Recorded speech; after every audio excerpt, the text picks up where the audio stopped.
G20 आर्थिक नीति के अंतर्राष्ट्रीय समन्वय के उद्देश्य से द्वितीय विश्व युद्ध के बाद की पहलों की श्रृंखला में नवीनतम है, जिसमें ब्रेटन वुड्स ट्विंस, अंतर्राष्ट्रीय मुद्रा कोष और विश्व बैंक जैसे संस्थान शामिल हैं। और अब विश्व क्या है व्यापार संगठन। जून 1999 में G7 के कोलोन शिखर सम्मेलन में G20 की परिकल्पना की गई थी और औपचारिक रूप से 26 सितंबर 1999 को बर्लिन में 15-16 दिसंबर 1999 को उद्घाटन बैठक के साथ G7 वित्त मंत्रियों की बैठक में स्थापित किया गया था। कनाडाई वित्त मंत्री पॉल मार्टिन को पहले अध्यक्ष के रूप में चुना गया और जर्मन वित्त मंत्री हंस आइचेल ने उद्घाटन बैठक की मेजबानी की। ब्रुकिंग्स इंस्टीट्यूशन के कॉलिन आई.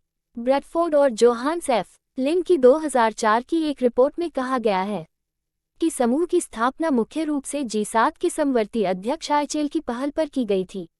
हालांकि ब्रैडफोर्ड ने बाद में कनाडा के तत्कालीन वित्त मंत्री और कनाडा के भावी प्रधानमंत्री पॉल मार्टिन को वित्त मंत्री स्तर पर G20 के गठन का महत्वपूर्ण वास्तुकार बताया और उसी के रूप में जिसने बाद में ये प्रस्तावित किया, G20 देश नेताओं के स्तर के शिखर सम्मेलन की ओर बढ़ रहे हैं।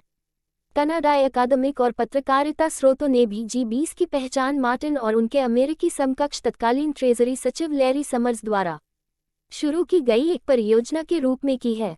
हालांकि सभी स्वीकार करते हैं कि जर्मनी और संयुक्त राज्य अमेरिका ने उनके दृष्टिकोण को वास्तविकता में लाने में महत्वपूर्ण भूमिका निभाई। मार्टिन और समर्स ने 1990 के दशक के अंत में उभरते बाजारों में फैले बड़े पैमाने पर ऋण संकट की श्रृंखला के जवाब में G20 की कल्पना की, जिसकी शुरुआत मैक्सिकन पेसो संकट से हुई और उसके बाद 1997 का एशियाई वित्तीय संकट, 1998 का रूसी वित्तीय संकट और अंततः संयुक्त राज्य अमेरिका पर प्रभाव, सबसे प्रमुख रूप से 1998 की शरद ऋतु में प्रमुख हेज फंड दीर्घकालिक पूंजी प्रबंधन के पतन के रूप में।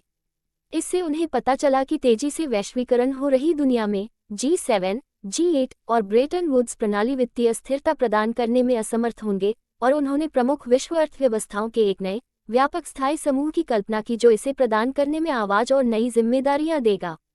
G20 सदस्यता का निर्णय आइचेल के डिप्टी कोच वेसर और समर्स के डिप्टी टिमोथी गिथनर द्वारा किया गया था।